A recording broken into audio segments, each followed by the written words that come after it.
বুঝে নেওয়ার জন্য। রবিবার সন্দেশখালীর ধামাখালী এলাকায় সন্দেশখালী বিধানসভা তৃণমূলের পক্ষ থেকে বিজয় সম্মেলনী অনুষ্ঠানের আয়োজন করা হয়।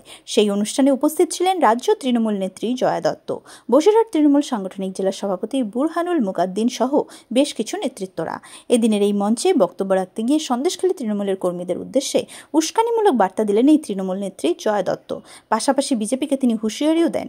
এদিন মঞ্চে বক্তব্য রাখতে গিয়ে তিনি বলেন, বিজেপি একটা লাঠি তুললে আপনারা 10টা লাঠি তুলবেন, বিজেপি একবার চোখ রাঙালে 10টা চোখ রাঙাবেন। দায়িত্ব নিয়ে বলছি, সন্দেশখালীতে বিজেপি বলে কোনো শক্তি থাকবে না।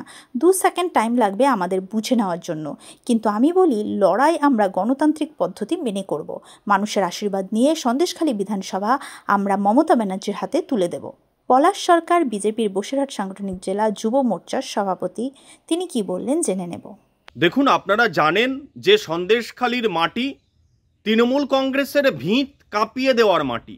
তাই ওই মাটিতে দাঁড়িয়ে যে সকল তৃণমূল কংগ্রেসের নেতা নেত্রীরা ফাঁকা আওয়াজ দিচ্ছেন, তারা নিজেরাও জানেন যে সন্দেশখালীবাসীরা যদি ক্ষিপ্ত হয়ে ওঠে তাহলে তৃণমূল কংগ্রেসের হয়ে মাইক বাঁধারও লোক থাকবে না।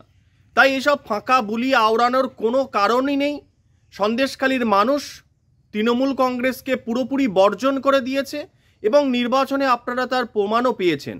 আগামী বিধানসভা নির্বাচনে সন্দেশখালীবাসীর স্বতঃস্ফূর্ত আশীর্বাদ নিয়ে ভারতীয় জনতা পার্টির প্রার্থী বিধানসভায় যাচ্ছেন, একথা কালের দেওয়ালে লেখা হয়ে গিয়েছে। তৃণমূল নেত্রী জয়া দত্ত তিনি কি বললেন দেখে নিন। একবার চোখ রাঙালে 10টা চোখ রাঙাবেন। দায়িত্ব নিয়ে বলছি, সন্দেশখালীতে বিজেপি বলে কোনো শব্দ থাকবে না। 2 সেকেন্ড টাইম লাগবে আমাদের বুঝে নেওয়ার জন্য, কিন্তু আমরা আবার বলি লড়াই আমরা গণতান্ত্রিক পদ্ধতিতে করব। মানুষের ভরসা, মানুষের আশীর্বাদ নিয়ে 2026-এ আমাদের সন্দেশখালী বিধানসভা আমরা মমতা ব্যানার্জির হাতে তুলে দেব। Bureau report, Durnibar Bangla.